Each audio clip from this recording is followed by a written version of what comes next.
आज समायोजन करण्याची पद्धती शासनाने घालून दिल्याप्रमाणे आज आपण आपल्या तालुकास्तरीय या बैठकीच्या माध्यमातून करतो। यापासून मी माझे सहकारी सन्माननीय पंचायत समिती सदस्य शैलेश पाटील चौधरी, या तालुक्याचे गट शिक्षण अधिकारी कांबळे साहेब, सन्माननीय BDO साहेब आणि सर्व त्यांचे सहकारी, आमचे शिक्षण विभागातील HOD, शिक्षक मित्रांनो, आज आपण बघतोय की दैनंदिन जीवनामध्ये सर्वात अमूल्य विषय काय असेल तर तो शिक्षण। जो शिक्षण घेईल तो पुढे जाईल। डॉक्टर बाबासाहेब आंबेडकरांनी सांगितलं, शिक्षण हे वाघिणीचं दूध आहे। त्याच नियमाप्रमाणे आपण जे कार्य माझ्या तालुक्यात करताय ते खरोखरच वाखाणण्याजोगं आहे। परंतु त्या गोष्टींमध्ये मला अनेक काही या ठिकाणी सभापती या नात्याने सूचना करायच्या आहेत। हे बघा, कायदा कायद्याचं काम करतो, माणुसकी माणुसकीचं काम करते। सगळ्याच गोष्टी कायद्याने होतात का? तर दैनंदिन जीवनामध्ये काही गोष्टी माणुसकीला धरूनही करावं लागतात आणि काही गोष्टी ठिकाणी नुसती माणुसकीच बघितली तर कायदा बाजूला पडू नये, ज्याची की दंडात्मक कारवाई आपल्याकडनं चुका झाल्यावर होऊ शकते। या सगळ्या गोष्टी एकमेकांशी निगडीत आहेत। मग त्याच नियमाप्रमाणे आज समायोजन करत असताना जे शासनाने घालून दिलेले निकष आपल्या सर्वांसमोर ठेवलेले आहेत आणि तेही इन कॅमेरा। उद्या कोणी ऑब्जेक्शन घेऊ नये, कोणी अलिगेशन करू नये, एकमेकांमध्ये दुही निर्माण होईल असं वातावरण तालुक्यात शिक्षण विभागात होऊ नये किंवा इतर विभागात होऊ नये, या नियमाप्रमाणे आज आपण ही प्रक्रिया या ठिकाणी राबवतो। ही प्रक्रिया राबवत असताना आता आम्ही तुमच्या संघटनेचे काही मंडळी, काही शिक्षक, काही मुख्याध्यापक माझ्या दालनात बसले होते। अनेक साधक बाधक चर्चा त्या ठिकाणी आम्ही केली आणि या चर्चेतून त्यांनी सगळ्यात पहिली विनंती काय केली की साहेब, तुम्ही आम्हाला गावावर राहायचा आग्रह करू नका। आता शासनाचा नियम असल्यावर सभापती काय करणार? ते बंधनकारक आहे। त्याच्या कारणे मी त्यांना सांगितली, ठीक आहे, आता मी पहिल्यांदा बोललो की काही गोष्टी कायद्याने कराव्या लागतात तर काही गोष्टी माणुसकीने कराव्या लागतात। ह्या करत असताना आज आम्ही आमच्या जिल्हा परिषदेची शाळेची परिस्थिती बघता, अलीकडचं आमचं सरकार राज्यातलं सगळ्या सुख सुविधा शाळेच्या दृष्टिकोनातून आम्ही या ठिकाणी देतोय सरकार म्हणून।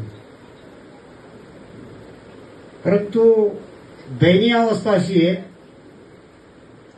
की आमचा दिवसेंदिवस आमच्या जिल्हा परिषदेच्या शाळेचा हजेरीपट हा घटत चालला आणि संस्थेच्या शाळेचा हजेरीपट वाढत चालला।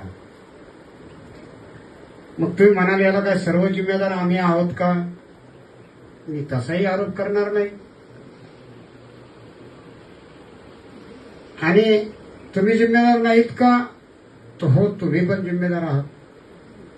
दोन्ही गोष्टी एकमेकाच्या निगडीत आहेत। तुम्ही जिम्मेदार का आहात? आता वडगावच्या एका शिक्षकांनी मला सांगितलं की साहेब, यावर्षी मी 100 विद्यार्थी तिथे राहून वाढवले। काय शब्द आला? जिल्हा परिषदेच्या शाळेत मी 100 विद्यार्थी तिथे राहून, हा शब्द महत्वाचा आहे, मुख्यालयाही राहून वाढवले। ते का शक्य झालं? ते मुख्यालयी होते म्हणून। त्याचं कारण सांगतो की मुख्यालयी राहिल्यानंतर जे काही विद्यार्थ्यांचे पालक आहेत त्यांना तुम्ही कन्व्हिन्स करू शकता शाळा सुटल्यानंतरही, शाळेत जाण्याच्या अगोदरही। आता मी जिल्हा परिषदेच्या शाळेत शिकलो, त्या काळात सगळे शिक्षक मुख्यालयीच राहत होते. माझे जे जानकीराम गुरुजी होते, एक स्टोरी सांगतो 1 सेकंदाची. ते आमच्या अगदी गल्लीत राहत होते, घराच्या बाजूला राहत होते. शाळा सुटल्यानंतर ते माझ्या आईवडिलांना भेटायचे, माझ्या चुलत्यांना भेटायचे. मग आम्ही बी गुरुजींच्या घरी संध्याकाळी मळ्यातली भाजी नेऊन द्यायचो. त्यावेळेस चुली होत्या, गॅस नव्हते. सरपण नेऊन द्यायचो आणि आमचं त्यातनं विचाराचं देवाणघेवाण व्हायचं. आणि त्यामुळे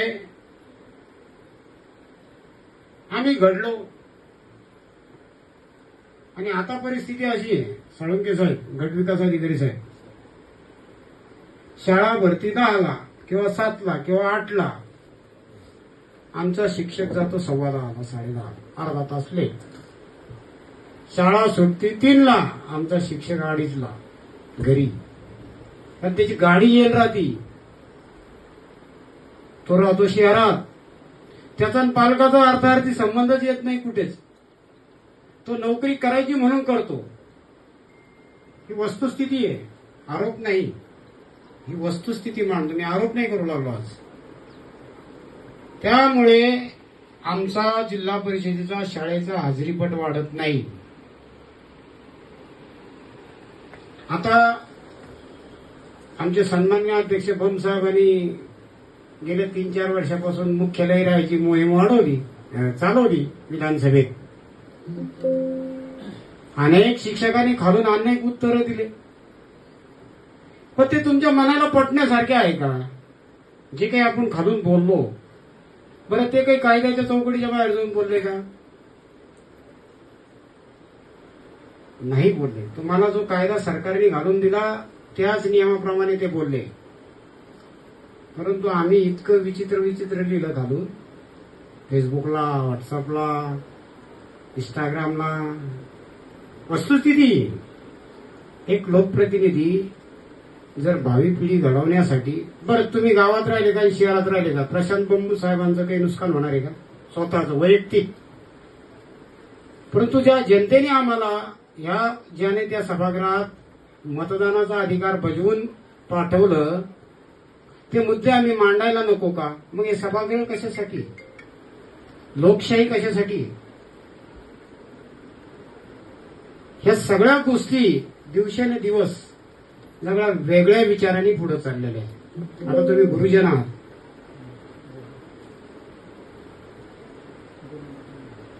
आणि गुरुजन असल्यामुळे तुमच्याकडनं अपेक्षा पण आमची देश घडवण्यासाठी, भावी पिढी घडवण्यासाठी अपेक्षा पण तेवढ्याच जास्तीच्या आहेत. तुम्हाला ते दंड वाटत असेल, ते म्हटले मुख्यालय गावात राहत नाही, पगार काटा वगैरे वगैरे वगैरे जे काही कायद्याच्या चौकटीत बसत ते बोलले, त्याचा अर्थ पूर्ण टोटली निगेटिव्ह आपण घेतोय. कधी पॉझिटिव्ह विचार करा ना. जर आम्हाला आमची भावी पिढी घडवायची असेल, मी आता एक उदाहरण अनेक दिलंय मोगाशी. साहेब, एखाद्या शाळेत शासनाने नियम घालून द्याला किमान 30 विद्यार्थी आणि 1 शिक्षक. जनरली कधी 35 असू शकतात, 28 असू शकतात. पण आज आमच्या जिल्हा परिषदी आणि 30 विद्यार्थी 1 शिक्षक, त्याचा पगार 80-90 हजार किंवा लाख रुपये असेल जनरली, सिनियरिटी प्रमाणे. बरोबर आहे.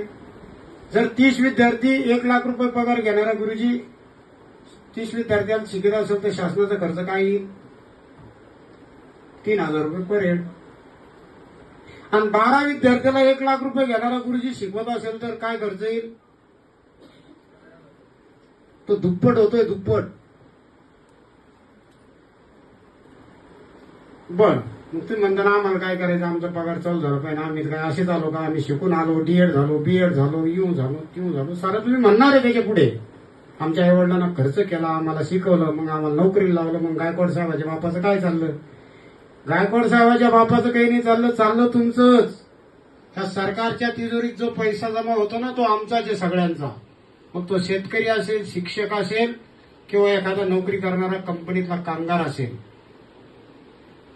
आम्ही याचा विचारच केला नाही. आमच्या देशाच्या जीडीपीवर याचा किती परिणाम होतो याचा कधी विचारच केला नाही. आम्ही फक्त स्वार्थी झालो. आम्ही आमच्या पुरतं बघायला लागलो. आणि त्याच्यामुळे हे प्रश्न निर्माण होत आहे आणि आम्हालाही सभागृहात दाबून बोलायची वेळ येते. थोडासा विचार करा ना. मी आता साधं उदाहरण दिलं. 12 शिक्षकाला 1,00,000 आणि 30 शिक्षकाला 30 विद्यार्थ्याला शिकायला 1,00,000 रुपये आणि 12 विद्यार्थ्याला शिकायला 1,00,000 रुपये चालले आमचे म्हणजे तुमचे. आमचे म्हणजे माझ्या घरचे नाही किंवा देवेंद्र फडणवीसच्या घरचे नाही. हे पैसे तुमचे आहेत. पण आम्ही थोडेसे स्वार्थी झालो. आम्हाला शहरातच राहायचंय.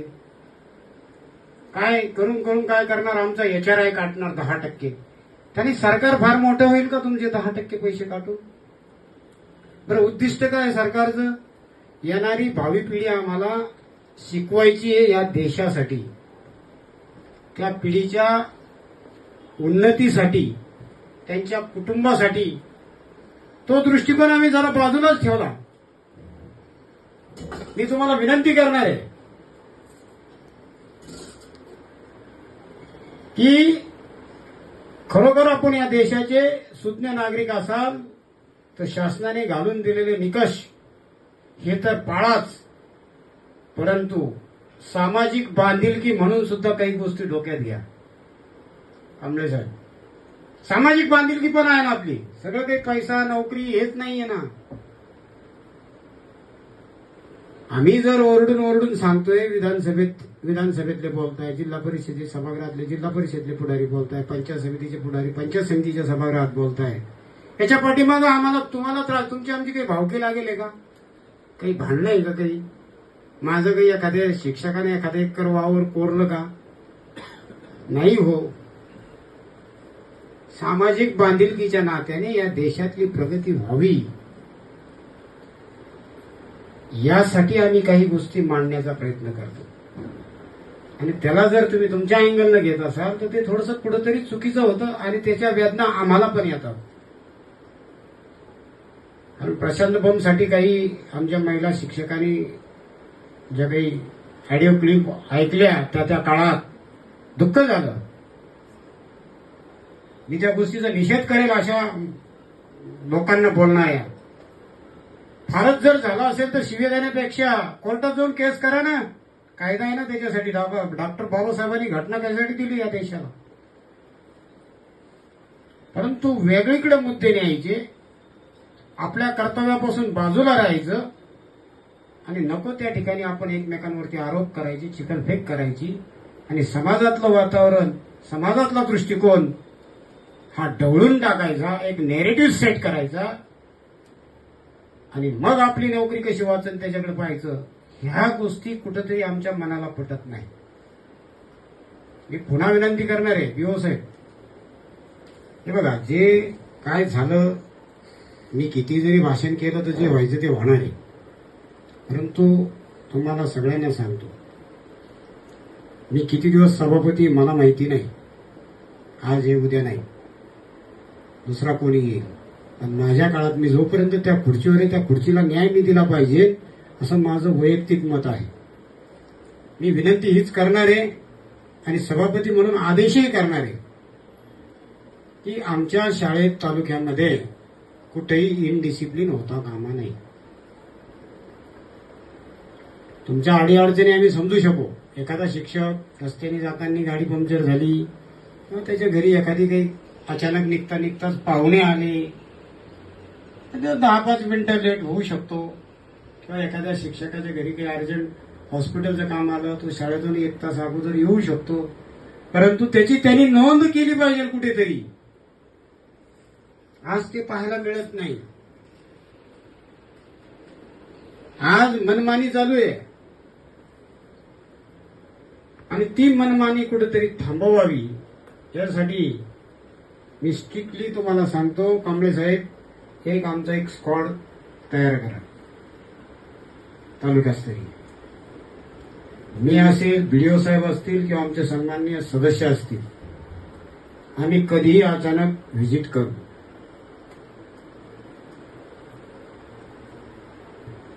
आणि कारण जर योग्य नसेल तर मग कारवाई करतो. योग्य कारण असेल आम्ही नाही काही म्हणणार. आम्ही शेवटी माणसं आहोत. आम्हालाही माहिती आहे, आम्हालाही कुटुंब, प्रपंच, लेकरं बाळ सगळं काही आहे. परंतु ज्या पद्धतीने तक्रारी येत आहे, तक्रारी म्हणण्यापेक्षा तुम्ही मला सांगा ना हो, माझ्या गावातलं उदाहरण देतो.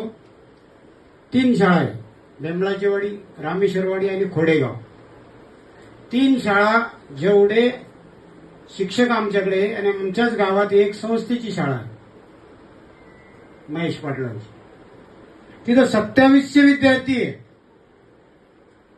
70 विद्यार्थ्यांना एक शिक्षक शिकवतोय. तिथं लोक आपले मुलं, आपले विद्यार्थी शाळेत घालतात पालक. आमच्या जिल्हा परिषद शाळेत का नाही घालत? आम्ही कुठेतरी कमी पडतो. तुम्ही पण आणि आम्ही पण, त्याच्यात आम्ही पण लोकप्रतिनिधी या नात्याने आम्हीही कुठेतरी कमी पडतो. परंतु हे काम, ही ड्युटी तुम्हाला दिलेली आहे. तुम्ही गावागावामध्ये थांबलं पाहिजे, थोडासा वेळ दिला पाहिजे आणि विद्यार्थी पट वाढवला पाहिजे. त्याचं काय नुकसान होणार आहे माहिती आहे का? आता तुम्ही आता नोकरीला लागले म्हणून तुम्हाला वाटतं जाऊ द्या, आपलं आपलं भागलं. या देशाची लोकसंख्या दिवसेंदिवस जगाच्या पाठीवर जास्त वाढते. तुम्ही म्हणताना आता एकुणीकडे भाषण देऊ राहिले. या देशाची लोकसंख्या दिवसेंदिवस जगाच्या पाठीवर सर्वात जास्त आमच्या भारताची वाढते. आणि जर जिल्हा परिषद सारख्या संस्था मोडकळी झाल्या तर तुमच्या होणाऱ्या पुढच्या पिढीला नोकरी मिळेल का? शाळाच नाही राहिल्यावर मग संस्थेत जावं लागेल 5-5 वर्षे बिनपगारी फुलाधिकारी म्हणून. ते राबवून घेणार आम्हाला, हुकुमशाही ते करणार संस्थे चालक. मग तुमच्या पुढच्या पिढीला तुम्हाला वाटत नाही का तुमचा एखाद्याचा मुलगा शिक्षक व्हावं? मी आणखी एक उदाहरण दिलं मगाशी, कांबळे साहेब, बीडीओ साहेब. त्यांना एक आराखडा सांगितला. कसा? आज बघा तुम्ही, तालुक्यात किती ग्रामपंचायती आहे? 115. किती ग्रामसेवक आहे हो? 90. म्हणजे आम्ही 35नी 25-30-35नी पाठीमागं आहोत. आम्ही एका गावाला एक ग्रामसेवक पण नाही देऊ शकलो. गावात 250 खेडेगाव म्हणजे तांडावाडी वस्ती मिळून 250 गाव आहे तालुक्यात.